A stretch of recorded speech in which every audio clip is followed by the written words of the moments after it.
Ladies and gentlemen, Hex community of all ages, hey, Jake Freedom here, coming to you live from YouTube. And this video here, we're going to take a look at the state of standard. Well, maybe not the state of standard per se, but we're going to look at some facts about standard. And the data that I've gathered is from the January and March VIP undefeated deck list that HEX TCG puts out on their website. And so what I've done is I've taken all those decks and I've input them, minus the shards. I didn't count shards or, resources or, dual resources, anything like that. So it's just cards that can be played. And I've input that data and I've pulled some numbers, on things that I thought would be most interesting to look at. So I probably don't have everything here that you maybe want to see, but there's still a couple things I want to do. I just didn't have time to do that tonight. So we're going to take a look at what I have done so far. Maybe we'll do a part 2 as far as the state of standard, given that this month's VIP tournament is going to be standard. So I thought, what not a better time to do than now. So let's just go ahead and start out with the most common played color. Now, some of you probably have an idea of what that color may be. It was pretty obvious going through entering the data, and it was quite surprising how much greater this particular color was played than any of the others. Sapphire came in at number 1, being played 39% of the time. Ruby came at number 2, being played 22% of the time. Blood was at 3rd for 16%. Diamond was 12%. Colorless was 7%, and Wild was at a very, very small 4%. The next category or group that we're going to look at here is the top 5 most played troops.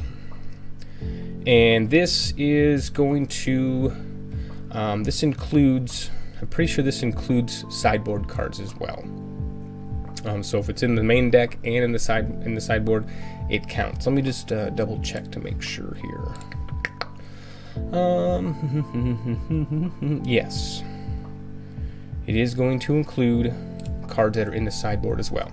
So coming at number 5 was Menacing Grulk, being played being seen across 20 times across different decks there. Reese the Crustcrawler coming at number 4, being seen 26 times. Stormcloud, number 3, coming in at shown at 27 times, and the Cerulean Mirror Knight coming at number 2, showing up in 32 different decks, and Buccaneers number 1 shown up in 34 different decks there. Let's see, the next category we got here is top 5 most played quick actions, and coming at number 5 was Murder, number 4 was Counter Magic, number 3 was Burn, 2 was Time Ripple, and number 1 by a long shot was Verdict of the Ancient King, showing up in 52 different decks. And now the next category here is the top 5 most played basic actions. Coming at number 5 was Chaos Key, number 4 was Gore Feast. Gore Feast was actually quite low, given the fact that there was a lot of, or is a lot of Gore Feast decks out there. But again, this doesn't show the amount of cards. It just shows how many different decks it was actually put into. So Gore Feast coming in at number 4 was in 17 different decks. Extinction was number 3. Heat Wave was number 2, and the number 1 most played basic action was Crackling Bolt, being in 30 different decks. And the next category we have here is the top 5 most played constants. Now this first card, it's not a constant, but what I did was any like the artifacts that sit off to the side that do something, I classified that as a constant, even though it's not, but it didn't mess the numbers up at all in any way, shape, or form there. So number 5 was Drew's Unrelenting Fist. It only showed up in 2 different decks. Cerebral Domination came at number 4. Army of the Arcane Cinder was number 3. Solitary Exile came at number 2, showing up in 10 different decks. And Soul Marble came at number 1, showing up in 11 different decks. The interesting thing about Soul Marble is it only showed up 3 times in the March VIP. Other than that, it was all in the January VIP. Okay, so the next category we're going to look at here is the top 5 most common sideboard cards. And number 5 was Chaos Key, number 4 was Burn, 3 was Time Ripple, 2 was Heat Wave, and number 1 was Verdict of the Ancient Kings. This card was seen throughout a lot of different decks in many ways, shapes, or form, whether it be the main deck or the sideboard. Now, if you're wondering what game you're seeing being played in the background, that is the last month's VIP sealed tournament that I entered. I did play in that there. For those of who watch the HEX update Saturdays, you know I got to enter in that. I just never really said anything about what my results were. I did post them on Twitter, so if you follow me there, you were able to find them. But we actually went 2-2 in that tournament there. I think this is game number 4, what you're seeing here. I believe round number 4. Alright, so what is the next category we have here? We have top 5 cards by color in the main deck. This does not include the sideboard. So let's start out with Blood. Number 5 was Moonsun Shogun of Windajin. He was number 5. Number 4 was Vampire King.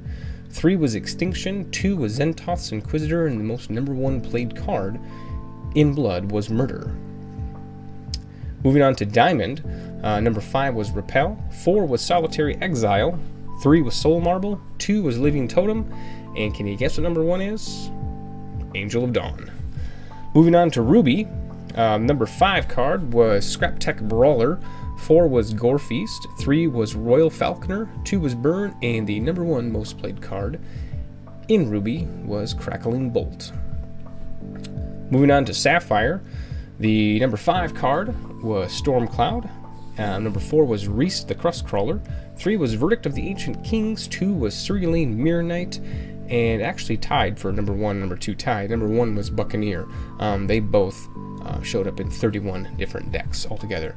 Now, if you're looking at the numbers here, Sapphire by far has the most played cards, obviously, since that was the most played color there. Wild and Colorless came in really, really bad. In Wild, number 5 card was Sight of the Sun, only showed up in 2 different decks. Halloween Brave coming in at number 4, again only showing up in 2 decks. Number 3 was Moonarai Sensei, 2 was Chlorophilia, and number 1 was Arbian Rootfather, and that one only showed up in 4 different decks there. In the colorless, we have Mimabot at number 5, and number 4 we have Immortal Tears. 3 was Druce Colossal Walker, number 2 was Chargebot, and number 1 was Chaos Key. Alright, so then the last category here that I kind of just pulled randomly was the top 5 most played troops with attack greater than 2. Coming in at number 5 was Vampire King, number 4 was Eldritch Dreamer, number 3 was Angel of Dawn, 2 was Zentoth's Inquisitor, and number 1 was Reese the Crustcrawler.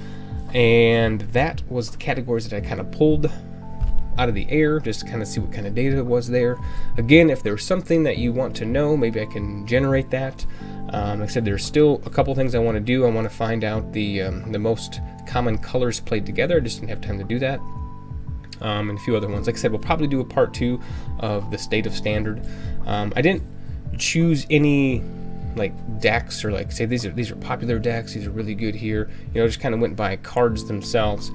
And by looking at the data, you can definitely tell that Reese the Crustcrawler, Buccaneer, Cerulean Mirror Knight, all, you know, a lot of Sapphire cards. And it doesn't surprise me one bit that Sapphire is the most played shard. 1, because it has control, 2, it has card draw, and what else? That's basically what Sapphire is, control and card draw, you know what I mean? And they have some pretty heavy hitters in there too. Reese the Crustcrawler especially, he was used quite a bit. Another interesting fun fact about Standard right now is the average casting cost for all decks, including sideboard cards, is at a very small 3.06, rounded off to average casting cost of 3 across all of the decks. There are 2 decks that I did leave out, and they were the Jankbot decks. There's only 2 people that went undefeated that ran a Jankbot deck. Now, you got to remember, too, that since these are undefeated deck lists, these guys all went 4-0. What I would like to see are the decks that went like 3-1, maybe the 2-2s, you know, just to see what else is going on out there besides just the undefeated guys. I think the 3-1s would give us a little bit more data to work with, obviously. But, you know, maybe they'll, you know, show us something different. Because as going through these decks, there was a lot of decks that just played, you know, it was Buccaneer, Burns, Verdict of the Ancient Kings, Reese the Crustcrawler, the Cerulean Mentalist, Cerulean Mirror Knights. You know, it looked like Royal Falconer was in quite a few of the decks there. Stormcloud was in a lot of the decks. Vampire King, Angel of Dawn, you know, the top cards that you guys are all well aware of were in a lot of these decks here. So, you know, I'd like to see some more data of the 3-1 guys specifically, just to see what they're all doing as well there. So other than that, I think that's about all the facts that we have for this evening here. Again, if there's something that you'd like to, maybe I can generate, if you'd like to know, maybe I left something out. Like I said, I haven't got all the things I wanted to do, but I kind of ran out of time. So if you want to see something, maybe let me know. I'll see if I can generate that. You know, just let me know in the comments down below or whatever. Other than that, if you like the video, give it a thumbs up. And if you want to see more of these videos, or if you want to see some more HEX update Saturdays, maybe some HEX Deckonomics, be sure to click subscribe down below, and we'll have another video for you soon.